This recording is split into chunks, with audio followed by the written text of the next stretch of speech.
when it comes to the topic of tariffs, there's a whole lot of people that think tariffs are either good or bad. And in today's video, I want to share a story of an iconic American brand, Ford Motor Company, to illustrate just how complicated this is, because there's many experts are saying tariffs are always bad. And then there's many people that say, hey, we should protect American jobs. We should bring those jobs home. And so I want to use Ford as an example just to show how complicated this is. This will not be political in any way. And everything I'm about to share with you has happened in the last 3 months, which just shows you how rapidly everything is moving. Okay, earlier this year, uh, Ford reported that they were having troubles keeping their factories open because they lacked rare earth metals. And most of those rare earth metals come from China. And it's one of the ways China retaliated on the U.S. Trade tariffs. And according to Reuters, here's the article: Ford struggles with supply of rare earth magnets, the CEO told Bloomberg News in an interview. And the quote from the CEO of Ford, he said, "It's day to day.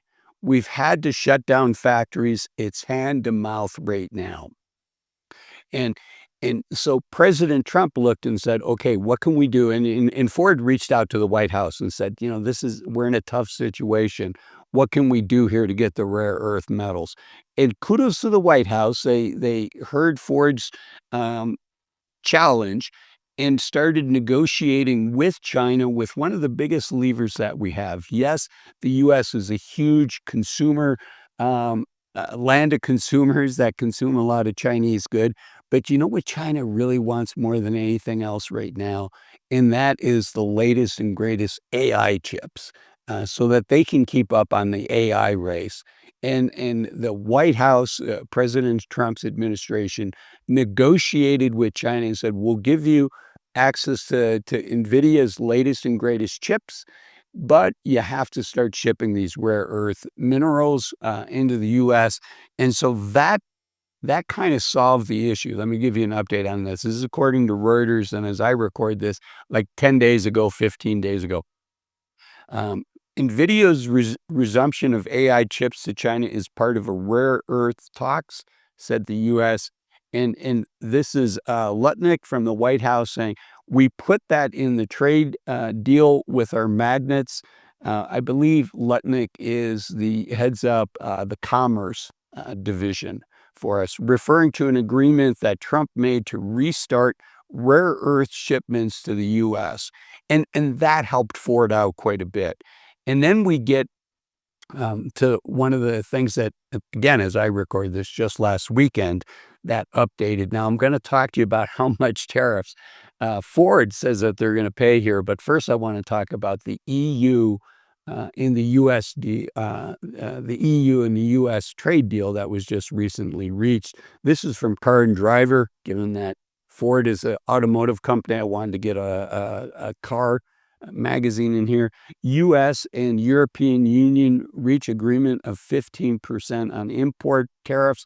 And the White House states that the tariffs applies to automobiles and auto parts, pharmaceuticals, and semiconductors. So this, I would think, is going to be a tailwind for Ford. It's going to make it easier for them to compete on price versus their European rivals. So that's a good thing. So we talked about a bad thing, the lack of rare earth minerals that slowed down production and even closed some Ford factories. Then we talked about a deal that was reached between China and the U.S. to get those rare earth minerals here. And that's a very heated debate whether or not that was a good thing or not. NVIDIA would say, obviously, that it's a good thing because part of NVIDIA staying ahead of their competition is being able to sell as many chips as possible. But there is an AI race going on, not only between companies, but also between countries. And so giving China access to the latest chips makes it harder for the U.S. to keep the lead that we currently have.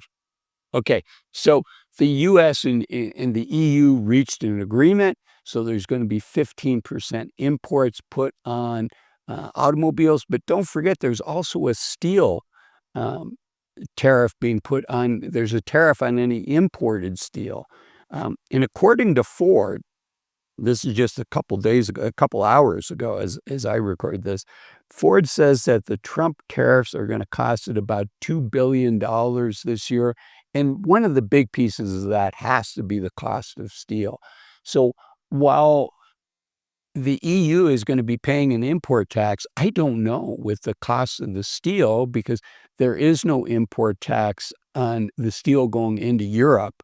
And the tax on imported steel into the US, I believe, is higher than what the tax is on European cars, what the tariff is going to be. So this illustrates how complicated things are. And so what are you and I going to have to do? You know, it illustrates a couple points. One, um, that these things are complicated. When President Trump was president the first time, he introduced tariffs. Everybody said that that was going to be a horrible thing.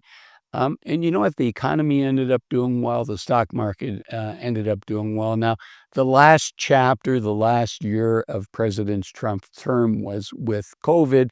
So that kind of threw everything a curveball, a major curveball. But these things are complicated. So what do we do? I think it illustrates two things. One is, you know, if you have a job, um, that you're working in manufacturing, these tariffs have unexpected ways that may impact you. So the importance of having an emergency fund. And then the other thing is just the importance of AI. You know, it's not just folks that have trade skills. It's AI is coming after the office workers this time. And it illustrates again the importance for all of us to have an emergency fund. Now, how big of an emergency fund do you think you should have? I think it depends on how long you think you could be unemployed until you find another job. That's one of the main reasons for an emergency fund. It's also so you can pay for unexpected expenses without having to put it on your credit card and then pay the 25-30% interest rate if we can't pay it off each year.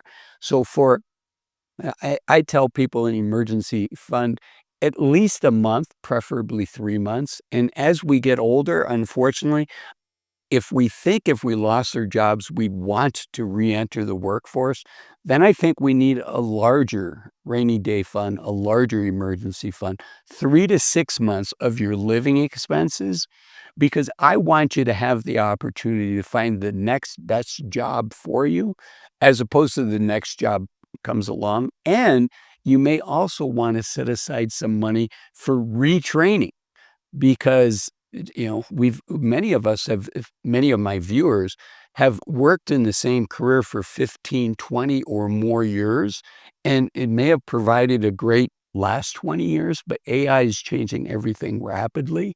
So you also, in addition to an emergency fund, you might want to have some money set aside to retrain, and you may want to get as much AI training as you can now with your current employer. It will likely make you more valuable to your current employer, and it will also be helpful if you find yourself on the wrong side of that ledger when they're deciding who to lay off and who not to lay off. So it's a big decision. Another big decision is when we choose to retire, which is why I made this video here. Why waiting to 65 to retire might be a big mistake. Thanks for watching this video. Bye-bye.